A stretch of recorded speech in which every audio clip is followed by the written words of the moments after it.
Stand at Lakeside MRT station and look around. Within a 10-minute walk, you can buy a 99-year-old leasehold condo at 800 plus PSF all the way up to 1850 PSF. Push towards the lake and there are two brand new launches still selling in the low 2000s PSF. And now we have CDL that wants you to sit at the very top of it at a potential starting price of 2400 PSF.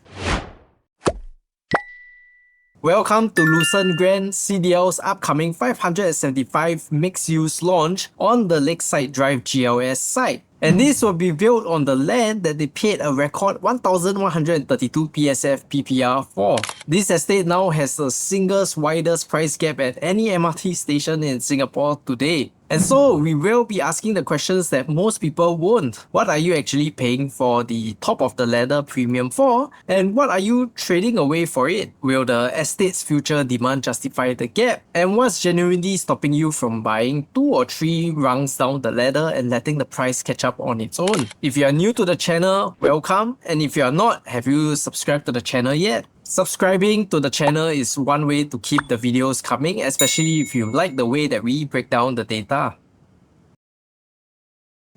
A quick context on the land because it frames everything. The Lakeside Drive tender was closed on 3rd of June 2025 with 6 bids. CDL topped it at 608 million at a 1132 PSF PPR, a full 10% above the second bid from Fraser's and Mitsubishi Estate. The bottom bid came in at 900 PSF PPR, and that's a 25% spread between 6 developers looking at the same plot. This result was not a converging tender on an obvious number. This was one developer paying a conviction premium that the rest just wouldn't match, and that conviction has a paper trail. This isn't CDL's first attempt to buy into Jurong Lake District. Back in 2024, CDL was part of a 5-member consortium alongside names like Capital Land and Fraser's that bidded for the Jurong Lake District, or JLD as we will refer to it in this video. This massive white site was meant to anchor the entire second CBD. The bid that they offered was not accepted, and that is a story for another day. But this tells you something. CDL has now put its money behind this district twice. The Lakeside Drive premium isn't a one-off moment, but this is a developer that has already decided years ago that it wants a position in the JLD, and this time it wasn't willing to lose it. And while on paper it looks aggressive, given that the last 2 GLS plots in the immediate area, Lakeville in 2013 and LakeGarden in 2015, went for 651 and 630 PSF PPR. CDL just paid nearly double the land rate of this site 400 meters away. But before you conclude that CDL overpaid, hold that thought.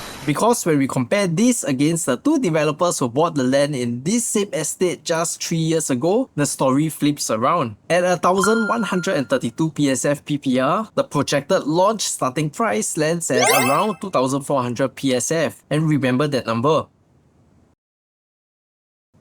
And here's the full inventory of completed 99-year leasehold condos sharing this same exact MRT station. There are 8 of them. Nearly 4,900 completed resale units spanning from 800 over PSF to 1,800 PSF, all sharing one MRT station with Lucerne Grand. Buying in today at 2,400 plus PSF means paying a 30% premium over LakeGarden, a 7-year-old condo, and about 35 to 40% over Lakefront residences, which is of similar distance to the MRT. But this resale ladder is only Tier 1. Tier 2 launched a couple years ago, and it's the closest thing Lucerne Grand buyers will have to a crystal ball. Down by Yuan Ching Road, fronting Jurong LakeGarden sit the estate's 2 newest developments. The LakeGarden residences, which Wing Tai bought the old Lakeside apartments en bloc in May 2022. After the lease top up to a fresh 99 years, the land works out to roughly 1,077 PSF PPR. SORA next door, the former Parkview Mansions, went to Singhai for about 1,023 PSF PPR after the premiums and land top up. Now put those beside CDL's 1,132 PSF PPR, and the record land price headline doesn't seem that bad after all. CDL paid just 5 to 10% more than the en-bloc buyers that did it 3 years ago, except that CDL's plot sits directly beside the MRT and has a retail podium and a mandated supermarket, while SORA is a 1.5km 20-minute walk from Lakeside station, and LakeGarden's developer literally threw in a free shuttle bus to the MRT to soften the distance. On the land cost per location quality, CDL definitely struck the sharpest land deal in this estate. That's the fair counterpoint to the CDL overpaid narrative. So what does this tier 2 actually foreshadow? Let's start with the take-up numbers first. LakeGarden launched in August 2023 and sold 23% on launch weekend at an average of 2,100 PSF. SORA launched in July 2024 and sold 23% on launch weekend at around 2,160 PSF, crossing just 30% by the end of that year. Slow launches by any standard, but the slow launch story has an ending and it changes the lesson. Fast forward to today, LakeGarden's caveats now cover essentially its entire 306 units. This development grounded its way to a sellout roughly 2 to 3 years down the road, with average prices drifting from 2,100 PSF to the mid 2,200 PSF along the way. SORA has moved about half its 440 units in 2 years, but look at what the developer did with prices in the meantime. It pushed the average prices from 2,145 all the way to a $2,381 peak. So the real read on tier 2 isn't weak demand, is that demand at 2,100 plus PSF and above actually exists in this estate, but at a slower pace. The developers here knew it and have chosen to feed it slowly at rising prices rather than clear stock fast, which is good for day one buyers, I would think. And so expect CDL, with the deepest pockets of them all, to run the exact same playbook. And that slow grind produces one more consequence for Lucerne Grand. By the time it launches, LakeGardens would be gone and SORA would be winding down on its sales. CDL would not be launching into a crowded new launch market, but instead launching into a mostly cleared runway, with the surrounding developments remaining stock cleaning by the quarter. And that essentially would strengthen CDL's pricing strategy. But the two important caveats before you call this weak demand: first, on pricing, don't read the current averages as a dead market. Those averages are still dominated by developer sales moving through the phases, as how all new launches life cycles should be prior to the mad rush we've been seeing the past couple of years. And second, don't compare their PSF head to head either, because SORA is a post-harmonized project and LakeGarden isn't. So SORA's PSF reads optically higher for equivalent space. Lucerne Grand, a post-harmonized GLS project, will be measured like SORA. So keep that in mind when the launch prices are out. So the owner's crystal ball is not its price, but its velocity. And here's where it gets interesting, because in the exact same district, in that same window, Jayden sits directly on top of Jurong East Interchange. And that development sold 88% of its units on launch weekend at an average of 2,450 PSF. A higher price than both lake-facing projects, moving nearly 4 times faster than them. But be careful before reading Jayden's 88% as proof that a train at your doorsteps move units on its own. Because Jayden wasn't selling a train station, it was selling a regional interchange with 3 mega malls at its feet: Jam, Westgate, IMM, and eventually the new J Cube or Jayden. And just as importantly, it launched into a location where there are almost no private housing around it. J Gateway was practically the only condo in the vicinity, so years of pent-up Jurong East demand funneled into a single launch. Lakeside is the opposite on both counts. It is a regular east-west line station with no more until Lucerne Grand's own podium arrives, and nearly 4,900 existing private units already wrapped around it. So here's the honest read of the velocity data. Lucerne Grand sits between two ends. It is meaningfully more convenient than SORA and LakeGarden, which should push it faster than their 23% launch weekend. But this isn't Jayden as well, with no interchange, no more ecosystem, and no supply scarcity working in its favor. The real question now is where between this 23% and 88% would Lucerne Grand land? And that number, whenever it drops, will tell us exactly how the market pays for a doorstep MRT when it comes without a hub attached to it. And now let's be fair to this location because it would be lazy to just frame the estate as purely a numbers game. There's a reason even skeptics keep circling back to it. Jurong Lake Gardens is genuinely a one-of-one, 90 hectares of national garden, the only one sitting in the heartlands, wrapped around the only true lake district Singapore has. Chinese gardens, Japanese garden, the water activities, the Resale walk. No other OCR estate in Singapore can replicate this because there's just physically no other lake to build around it, not including the reservoirs. When you buy here, you're buying into the proximity to something that cannot be reproduced by the next GLS launch. And layer the JLD transformation on top, the second CBD master plan, over 100,000 jobs plan, the new science center, the Jurong East integrated hub, and the 2 new MRT lines that are on the way. Unlike the very vague future transformation stories at different developments, this one has government money visibly on the ground today. This whole Jurong Lake District second CBD story is genuinely fascinating and honestly it deserves a full video on its own. There are layers here, how the developers are actually bidding on this district and what the government is doing behind the scenes to make it happen. And these are topics that we simply can't do justice by squeezing them into a project review. And so that's coming in a dedicated breakdown, and honestly, if you have not subscribed yet, that's the video to subscribe for because it will change the way you read every JLD launch after it. For today, just know this, the residential demand in this district is proven. The jobs and officers, half the story is still being written, and that distinction matters for how long your holding horizon here needs to be. So where does the buying demand actually come from? 3 pools worth naming. Firstly, let's be honest about the immediate neighbours. Jurong West and Boon Lay resale flats value struggle to breach into the 2,400 PSF launch. And Jurong East's own BTO pipeline is thin. The town went a full decade between BTO launches and its newest project, Toh Guan Grove, which is just 500 over flats reaching MOP in 2031, with Teban Heights by the Pandan Reservoir following behind. So where's the upgrader pool? It's coming, just not yet. Tengah, the biggest BTO build-out in the West history, starts hitting MOP from the late 2020s, releasing thousands of West region owners hunting for a condo upgrade in the region that they are already familiar with. And stack that with the Toh Guan Grove and Teban Heights behind that wave, and the picture sharpens. The upgraded demand for this estate is coming in the early 2030s. It arrives not at Lucerne Grand's launch later this year, but right around its first owner's exit window.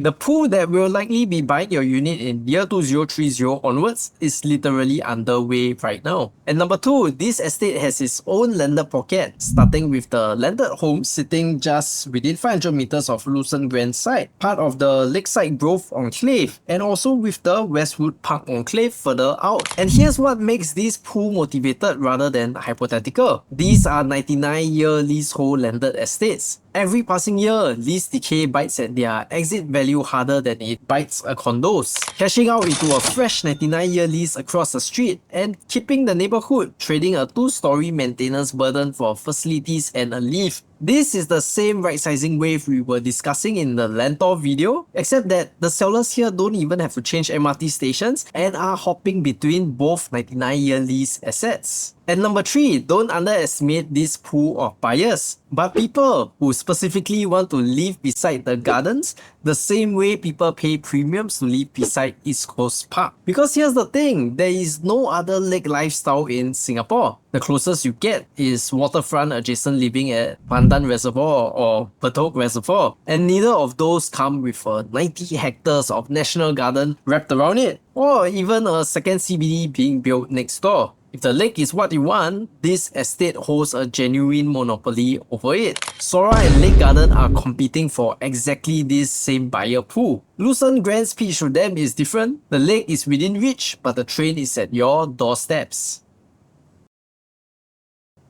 But now let's look at what you have to give up for MRT proximity. because Lucerne Grand's two biggest weaknesses are directly tied to its biggest strength. Number 1, Lucerne Grand sits on a 145,000 square feet of land, barely bigger than LakeGarden's plot, but with a plot ratio of 3.6 instead of 2.1. When you run the land to unit math, you get this for all three developments. And then you'll realize that Lucerne Grand residents get roughly 40% less land per unit than either of its neighbors. With potentially 5 blocks of 16 to 17 stories packed on the same plot of land and the ground plane partially surrendered to the commercial podium. This will eventually be the tightest development in the estate. Resort-style sprawling facilities like what we saw at Thompson Reserve's 500,000 square feet plot, physically impossible over here. Expect the facilities to be on a deck and expect them to be shared among 575 households plus a retail crowd downstairs. And number 2, here is what directly next to Lakeside MRT actually means. Adjacent to the MRT means adjacent to the open air train tracks, with trains running from before 6 AM to past midnight, plus the road traffic that comes with any transit node. We already have the preview of this living experience next door, and that is lakefront residences. Lucerne Grand will have the same anatomy. The stacks facing the tracks and the road inherits the noise, and the stacks that are facing away will carry the price premium and the demand. If you're going to be buying here, stack selection is not going to just be a detail, but half of your decision. And let me be clear that neither of these reasons will kill off the project, but understand the shape of the trade. SORA and LakeGarden sold you the lake, but makes you walk for the train. Lucerne Grand sells you the train, but makes you share a smaller and noisier plot for it. And if this is the kind of homework you want done before every launch, the like button down there is the cheapest way to keep this coming.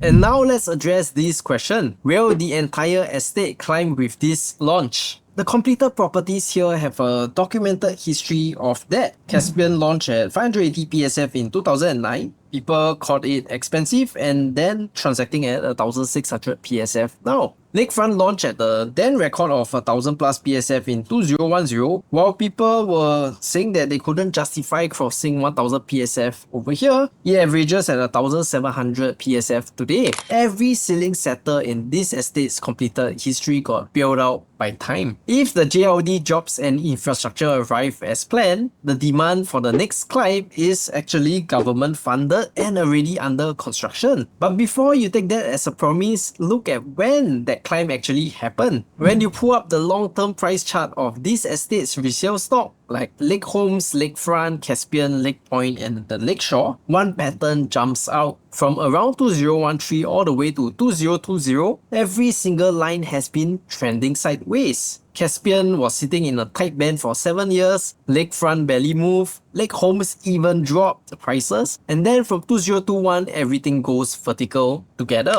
And this is at the same time as the rest of Singapore, riding on the same post-pandemic wave that every estate in the country rode. And now, to be fair, 2013 to 2020 was a policy-suppressed market nationwide. TDSR and cooling measures flattened almost every OCR estate in Singapore, so sideway prices alone don't prove weak local demand. But here's what the chart is showing, and it's the part that should give every buyer pause. And that is the fact that this estate has never outperformed. The JLD story has already been on the table since 2008 master plan. Through J Gateway selling out in 2013, through the different developments that launched in 2013 like Lakeville or even Lake Grande, through the Japanese and Chinese gardens reopening, not once in 18 years did Lakeside break ahead of the national tide. Every single dollar of appreciation on this chart is the market's doing and not the district's. The estate rises when Singapore rises and only then. So understand precisely what you're buying in at 2400 PSF, not the local estate's momentum, because there simply just isn't any. You will be betting on the first period of JLD's specific performance, perhaps maybe 10 years down the road, and hopefully that is inside your holding window. And maybe it does. The jobs and rail lines being built are exactly the kind of catalyst that separates an estate from the rest. But that said, if that really happens, it would be the first time that this estate actually does it. But even in an optimal case, understand that the ladder climbs but the rungs never merge. Lakefront climb but never caught Lake Grande.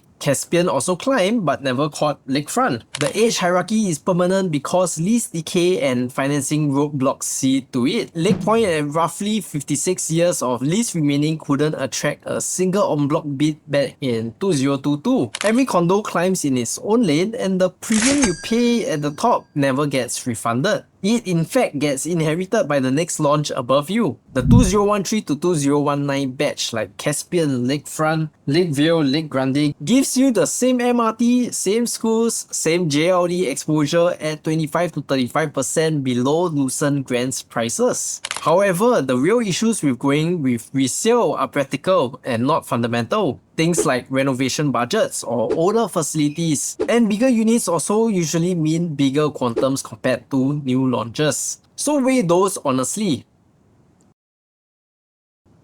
Lucerne Grand is the best located launch this estate has seen, arguably the sharpest land buy of the three new projects, holding the one advantage SORA and LakeGarden can never renovate their way into, and that is the MRT at the doorstep and the supermarket just below. Its launch take-up rate will land somewhere between 23% and Jaden's 88%, and where exactly it lands will tell this whole estate what a doorstep MRT is worth without a hub attached to it. But as a buyer, you are now being asked to be the estate's new price ceiling on the densest and noisiest plot of the three, on top of the nearly 4,900 units of completed properties that may shadow your exit. And so you can consider Lucerne Grand if you are an own-stay buyer with a 8 to 10 year horizon who wants an MRT at the doorstep and a supermarket just below, and you firmly believe in the JLD build out. For you, when you go in for the sales launch, keep your eyes and focus on stack selection because this plot, the facing is going to be half of the purchase. And you can consider Lake Gardens or SORA if the lake matters more to you than the train. SORA's remaining stock or even LakeGarden's sub-sale, since it's effectively sold out at the point of recording, gets you that brand new product and dramatically more breathing room within the same development, the same JLD exposure at a lower entry price. You may be trading exit liquidity for more space and serenity, but just know that if you are looking at SORA or LakeGarden, that window of opportunity of entry is narrowing day by day. And you can also consider the 2013 to 2019 resale batch if you want this estate without the premium. Same station, same upside strategy, 25 to 35% cheaper, and with a price cushion that the price ceiling setters don't have. So these are 3 recommendations for 3 different types of buyers. Tell me in the comments which option you prefer and why. So don't ask is Lucerne Grand a good launch, ask which part of this estate is actually priced right for your timeline. Buy into the data and not just the show flat. If you want to run your own numbers against the Lakeside estate, your upgrading timeline, your financing, or even your exit window, drop me a DM at 9697 1000. My name is ASAP and I will see you in the next video.